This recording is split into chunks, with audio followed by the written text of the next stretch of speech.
যুক্তরাষ্ট্রের অতিরিক্ত শুল্কের বিরুদ্ধে ভারতে মার্কিন পণ্য বয়কটের মিছিল, মোদিকে মিথ্যাবাদী আখ্যা দিলেন কৃষক নেতারা। ভারতকে টার্গেট করে ক্ষেপণাস্ত্র যুদ্ধ ক্ষমতা বাড়াতে নতুন বাহিনী গঠন করছে পাকিস্তান। যুদ্ধ শেষ না করলে গুরুতর পরিণতি ভোগ করবে রাশিয়া, হুঁশিয়ারি মার্কিন প্রেসিডেন্টের। ঝটিকা সফরে জার্মানিতে ইউক্রেনের প্রেসিডেন্ট। ফিলিস্তিন, জর্ডান, মিশর, সিরিয়া ও লেবাননের কিছু অংশ নিয়ে বৃহত্তর ইসরায়েল রাষ্ট্র গড়তে চান ইসরায়েলের প্রধানমন্ত্রী।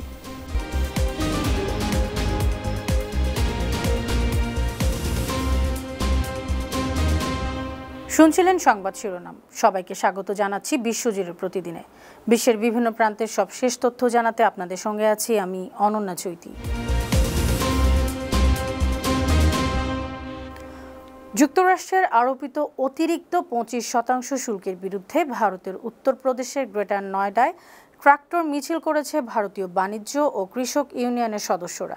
বুধবার আয়োজিত ওই মিছিলে কৃষক ইউনিয়নের সদস্য সুদর্শন কুলেসরা বলেছেন, আমেরিকা কখনোই ভারতকে সমর্থন করেনি, করবেও না। প্রধানমন্ত্রী নরেন্দ্র মোদী মিথ্যাবাদী, তিনি জনগণকে বিভ্রান্ত করছেন।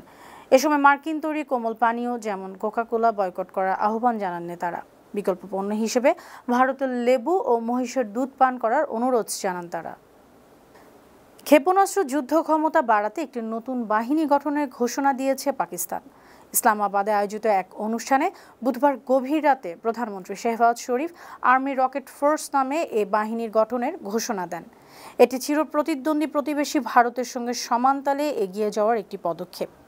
পাকিস্তানের ৭৮তম স্বাধীনতা দিবসের একদিন আগে এই ঘোষণাটি দেওয়া হলো।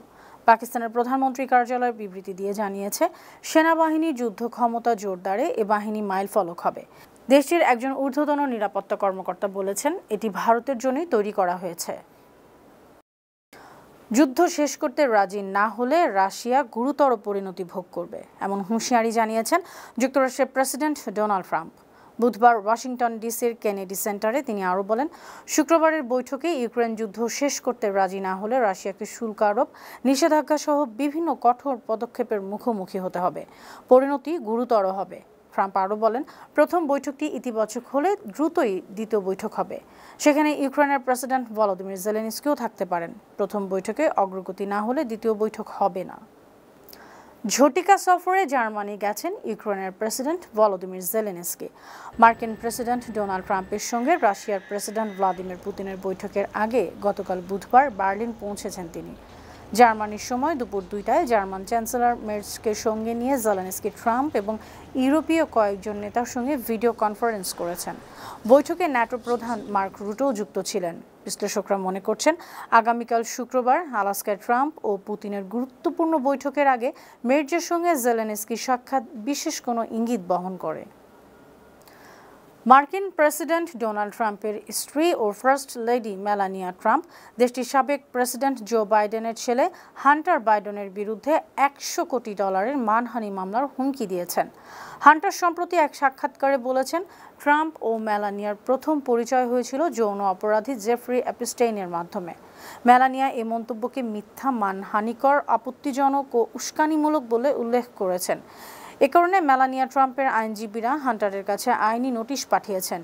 নোটিশে বলা হয়, বক্তব্য প্রত্যাহার করে প্রকাশ্যে ক্ষমা না চাইলে $১০০ কোটি বেশি ক্ষতিপূরণের মামলা করা হবে।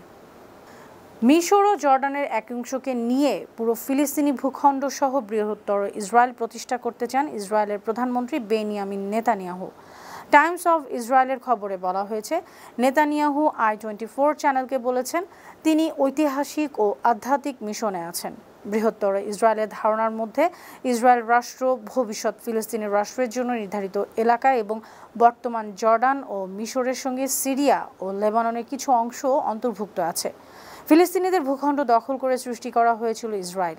১৯৪৮ সালে জাতিসংঘ ইসরায়েল নামের রাষ্ট্রের সৃষ্টি করে। এরপর থেকে ফিলিস্তিনিদের ভূমি দখল করে ইসরায়েলের পরিধি শুধু বেড়েছে।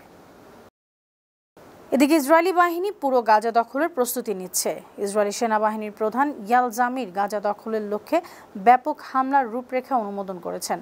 অভিযানের নির্দিষ্ট দিনক্ষণ ঠিক না হলেও আবাসিক এলাকাগুলোতে ৩ দিন ধরে ব্যাপক হামলা চালাচ্ছে ইসরায়েলি বাহিনী। বাসিন্দাদের বাড়িঘর গুঁড়িয়ে দেওয়া হচ্ছে। এদিকে যুক্তরাজ্য, ইইউ, অস্ট্রেলিয়া, কানাডা, জাপান সহ ২৬ দেশ বিবৃতি দিয়ে যুদ্ধ বন্ধ করতে ইসরায়েলের প্রতি আহ্বান জানিয়েছে। একই সঙ্গে নেতানিয়াহুকে সেসব দেশের আকাশসীমা ব্যবহারে বিরত রাখার পক্ষে মত দিয়েছে।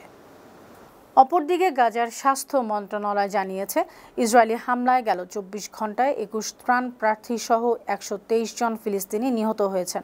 না খেয়ে মারা গেছেন ৮ জন। সবশেষ হিসেব অনুযায়ী গাজায় ক্ষুধা এবং অপুষ্টিজনিত কারণে ২৩৫ জন মারা গেছে। তাদের মধ্যে ১০৬ শিশুও আছে। হামলায় এ পর্যন্ত কমপক্ষে ৬১,৭২২ জন নিহত হয়েছেন। আহত হয়েছেন ১,৫৪,৫২৫ জন। অন্যদিকে নিউজিল্যান্ডের সাবেক প্রধানমন্ত্রী হেলেন ক্লার্ক ও আয়ারল্যান্ডের সাবেক প্রেসিডেন্ট মেরি রবিনসন গাজা সীমান্ত পরিদর্শন করেছেন। তারা যৌথ বিবৃতিতে বলেছেন, গাজায় শুধু দুর্ভিক্ষ সৃষ্টি করা হয়নি, সেখানে গণহত্যাও চলছে। ফিলিস্তিনি সাংবাদিকদের হত্যার প্রতিবাদে বুধবার ইসরায়েলের রাজধানী তেল আবিবে বিক্ষোভ করেছেন ইসরায়েলি সাংবাদিকরা। তারা গাজায় নিহত সহকর্মীদের হত্যাকাণ্ডের বিচার চেয়েছেন। একই কারণে বুধবার রাতে ফ্রান্সের রাজধানী প্যারিসে বিক্ষোভকারীরা অভিযোগ করেন, ইসরায়েল পরিকল্পিতভাবে সাংবাদিকদের টার্গেট করছে। তারা অবিলম্বে ইসরায়েলের বিরুদ্ধে নিষেধাজ্ঞা জারির দাবি জানান। একই দিন ফিলিপাইনের কেজন সিটির ইউনিভার্সিটি অব দ্য ফিলিপিন্স দিলিমানে শিক্ষার্থী, কর্মী ও সাংবাদিকরা গাজায় ফিলিস্তিনি সাংবাদিক হত্যার প্রতিবাদ জানিয়েছে। গেল সোমবার গাজা সিটির শিফা মেডিকেল কমপ্লেক্সের বাইরে একটি তাঁবুতে বিমান হামলা চালিয়ে ৫ জন সাংবাদিককে হত্যা করে ইসরায়েলি বাহিনী। ইয়েমেন থেকে ইসরায়েলে ক্ষেপণাস্ত্র হামলা চালানো হয়েছে। বৃহস্পতিবার ইসরায়েলি সেনাবাহিনী মেসেজিং প্ল্যাটফর্ম টেলিগ্রামে জানায়, একটি ক্ষেপণাস্ত্র প্রতিহত করেছে তারা। গাজায় ইসরায়েলের আগ্রাসন শুরুর পর থেকে বিভিন্ন সময় ইসরায়েলে ক্ষেপণাস্ত্র এবং ড্রোন হামলা করছে ইয়েমেনের হুতি বিদ্রোহীরা। ইরান সমর্থিত গোষ্ঠীটি জানিয়েছে, ফিলিস্তিনের স্বাধীনতাকামী সশস্ত্র গোষ্ঠী হামাস এবং ফিলিস্তিনিদের প্রতি সংহতি প্রকাশ করে এসব হামলা করা হচ্ছে। ইউরোপের দক্ষিণাঞ্চলের কয়েকটি স্থান দাবানলে পুড়ছে। বুধবার একদিনে গ্রিসে ১৫২টি নতুন দাবানল শুরু হয়। এ কারণে হাজার হাজার মানুষকে নিরাপদ স্থানে সরিয়ে নেওয়া হয়েছে। আগুন নেভাতে ৪,৮৫০ অগ্নি নির্বাপন কর্মী কাজ করে। স্পেন, আলবেনিয়া ও তুরস্কে দাবানলের ধোঁয়ায় দম বন্ধ হয়েও পুড়ে ৩ জন মারা গেছেন। আহত হয়েছেন অগ্নি নির্বাপন কর্মী সহ কয়েক ডজন মানুষ। চলতি সপ্তাহে এসব দেশে তাপমাত্রার রেকর্ড ৪০ ডিগ্রি ছাড়িয়ে যায়। সর্বোচ্চ তাপমাত্রা রেকর্ড করা হয়েছে ফ্রান্স ও স্লোভেনিয়ায়। রাশিয়ার স্টেট ডুমার চেয়ারম্যান ভিয়াচেস্লাভ ভলোদিনের সঙ্গে বৈঠক করেছেন উত্তর কোরিয়ার সুপ্রিম পিপলস অ্যাসেম্বলির স্ট্যান্ডিং কমিটির চেয়ারপারসন চো রিং-হে। বৃহস্পতিবারের এ বৈঠকে মস্কো ও পিংইয়ংয়ের সম্পর্কের অগ্রগতির প্রশংসা করেন তিনি। চো রিং-হে বলেন, চেয়ারম্যান ভলোদিনের সফর কোরিয়া রাশিয়া সংসদের মধ্যে সহযোগিতা জোরদারের গুরুত্বপূর্ণ মাইলফলক। অন্যদিকে ভলোদিন জানান, তাদের কৌশলগত অংশীদারিত্ব চুক্তিতে দুই দেশের সম্পর্কের উন্নয়ন হবে। উত্তর কোরিয়ার মুক্তির ৮০তম বার্ষিকী উপলক্ষে সুপ্রিম পিপলস অ্যাসেম্বলির আমন্ত্রণে পিংইয়ং সফরে গেছেন ভলোদিন। সুপ্রিয় দর্শক, এই ছিল আজকের বিশ্বজুড়ে প্রতিদিনের আয়োজনে। দেশ বিদেশের বিভিন্ন খবর নিয়ে আবার আপনাদের সামনে হাজির হব। সে পর্যন্ত ভালো থাকুন, সুস্থ থাকুন, বানু টিভির সঙ্গেই থাকুন। ধন্যবাদ।